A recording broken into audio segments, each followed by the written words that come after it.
and welcome to my channel. Today I want to pimp up my old clock. It doesn't work anymore and I thought I'd try to fix it, put a new clockwork in there, and let's see how it goes. My plan for this old watch is a galaxy kind of thing. So I took the watch apart and I colored the frame blue with glitter, and I put black acrylic color on the clock face. Once that was done, I let it dry thoroughly. I colored some resin with black pigment paste. That doesn't have to be opaque. It's because we already put dark color on the clock face. I stuffed the hole in the middle with a little piece of Play-Doh so the resin wouldn't leak through. And that little indent on top, it's a hanger, and I wanted to hang the clock back on the wall, so I have covered that too. And now I'm pouring my black resin all over the clock face. It's a very thin layer, but this is way enough for that.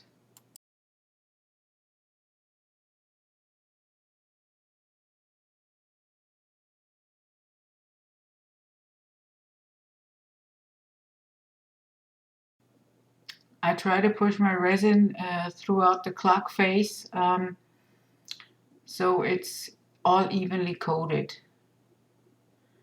But that took me too long, so I decided to pick the whole thing up and tilt it so everywhere is a little bit epoxy. It's really just a thin layer, but if more is needed, then I can put some on later. At this point, I put a higher speed on so you wouldn't have to watch for hours. It's only like filling up resin, blowing with the torch or with the heat gun to get the bubbles out. It's every time the same thing, so we don't have to watch it over again in slow motion.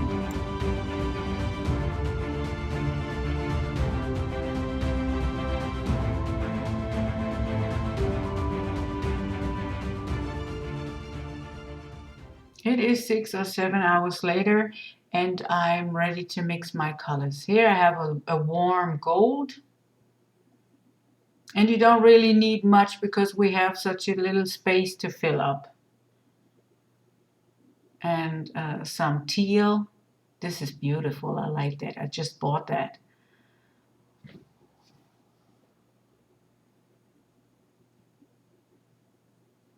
And some dark purple. Somehow it looks blue on there now, but it's purple. I like that too.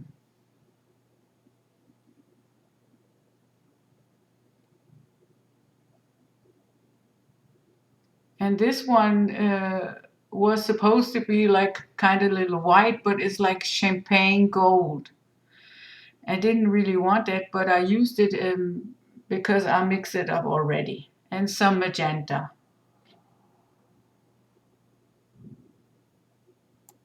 And the magenta must be some color shift mica powder because it looks like it. I can't really tell because this was a cheap Chinese buy from Amazon. Yeah, it's like that. So, and I have leftover clear resin and I put some iridescent glitter in there. It's like rainbow glitter.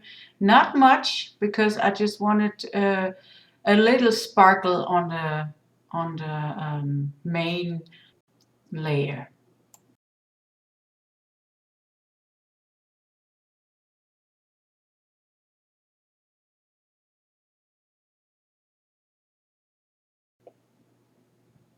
So as you can see, I was trying something out with the iridescent flakes, but it didn't work the way I wanted. But I think I couldn't get them back out. Nevertheless, now when I pour the clear resin with the glitter in, you'll see it's like stars, a million stars. I like that. This is so beautiful. And I wish the sparkle could stay like this even when it's hardened. But that doesn't work, you know. Doesn't it look like stars and uh, I don't know, I really like that. Even though it's a very thin layer of resin, um, you can see the glitter works in there. It goes up to the bottom, and while doing that, it sparkles a lot.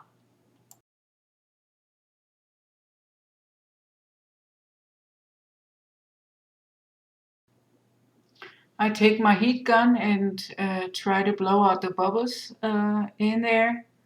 And as you can see, the glitter still moves and it sinks to the bottom, and only then it stops moving. First, I take the purple color, and I don't even have no rhyme or reason which color to take first. I don't have no plan. I just pour the colors in there, how the cups are arranged on my table. The second one is this beautiful teal color I just bought. That's the first time I used it, and I'm in love. Don't you think it's pretty? Oh my God. And I don't really take much color because we have such a little space to fill up, and I don't want to overcrowd it.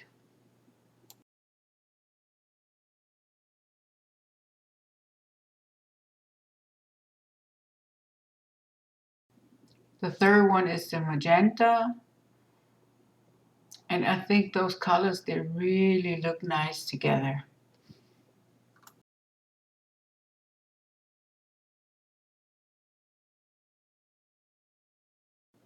There is no rhyme or reason how to apply your colors because you blow it with the heat gun anyway around in that mold.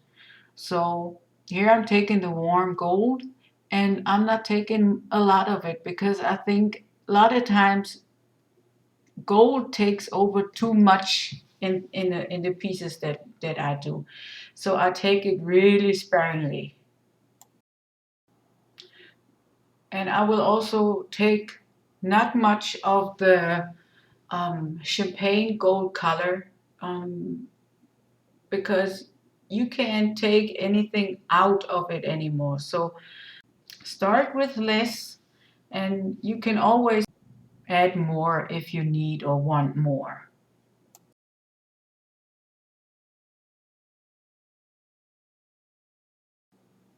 Now I'm trying to blow out the colors with my heat gun, especially the gold, because I don't want it to stay in one spot. That always looks kind of funny to me.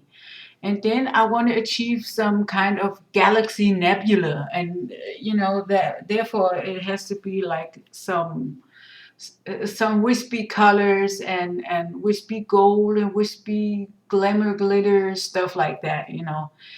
And yeah,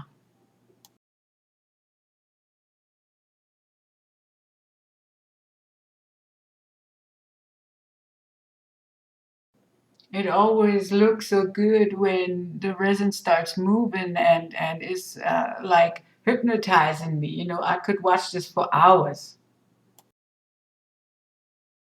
And here I go, putting some more color in, even though my piece is kind of small and it doesn't really need much more color to it. But then I thought I still have it, so why not?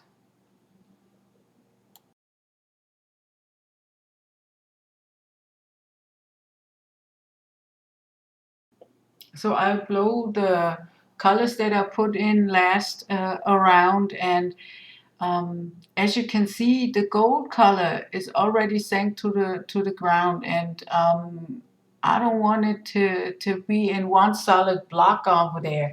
So I'm just like swirling it around with my heat gun. I wish somebody would have told me, don't put no more color in there. It's already enough, but there is no one to tell me. So I put some more color in there and, try to blend it with my heat gun.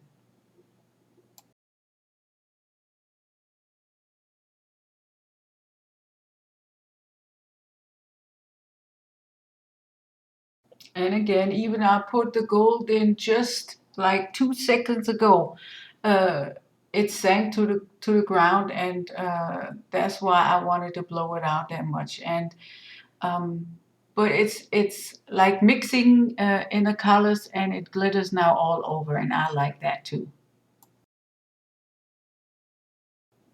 Now I'm putting some iridescent flakes on top of it to add more interest and depth in that whole piece. And yeah, just a little bit and just on one spot.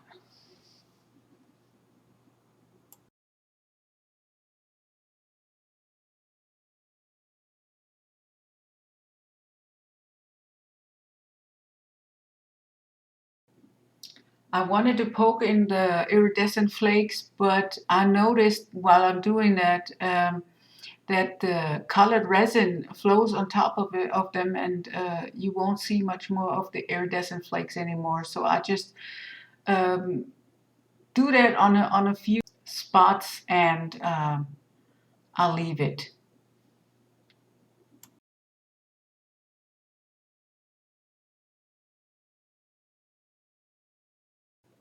So now I'm zooming you in for a little close up, and look how that sparkles. I love it. I'm a girl. I love sparkle. Can't help it.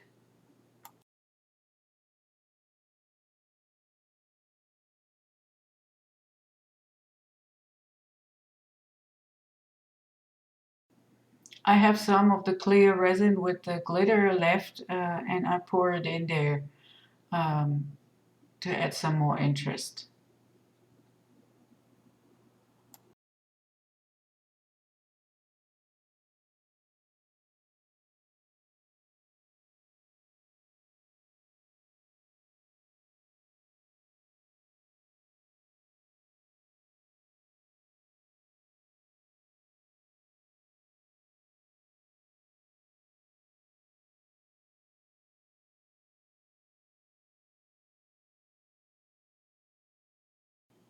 I go back in with my heat gun to mix the clear resin somehow with the colors, and because I don't want no harsh lines in there, so I try to blow everything a little bit around.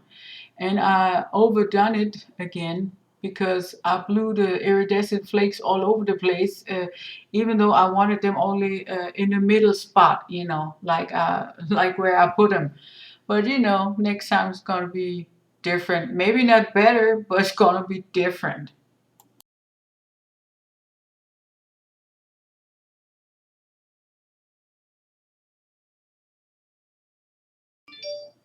It's 10 to 12 hours later. The resin has hardened, and now I'm trying to install my clockwork. So I take the Play-Doh out of the hole in the back, and take my little Dremel kind tool and drill a hole where the needs to go through.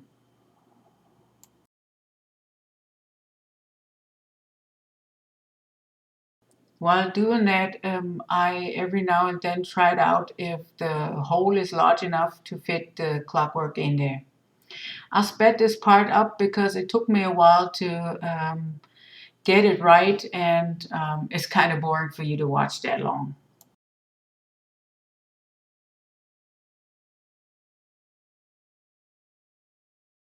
I have a new clockwork for that old watch, and I painted the old hands gold because I wanted to use them over, but that didn't work.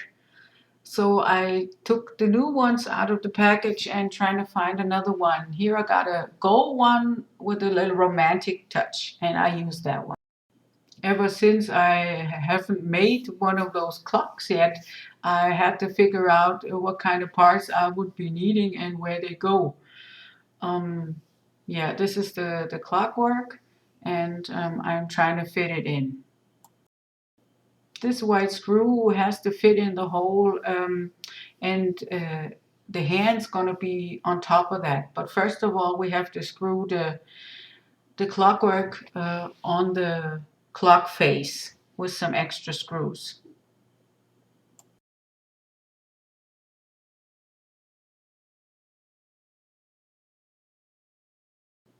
Now I'm screwing the clockwork on there, and on top of that they're going to be the hands. But you got to be careful, because if the resin piece is too thick and the knob won't fit through it, or is too short, you will never get the hands on that watch. So you got to be careful making your watches not too thick. I did double check if the clock has the 12 clock point on top, because you have to put the handles all together at the position of the 12. First I had to figure out how and which hand is supposed to be the first going on top or on the bottom. So I seen that the hands have different size holes. So the one with the biggest hole is going to be the bottom, and the one for the seconds is going to be all the way on top. The hand for the seconds doesn't have any hole. It has like a spike where you stick it on top, and that fixes the hands on the clock. Of course, I turned the watch, and uh, the hands didn't hit the 12 o'clock point, and they were somewhere, but not where they're supposed to be. So, yeah, it's not that easy to put them on, especially if you have no numbers on your clock.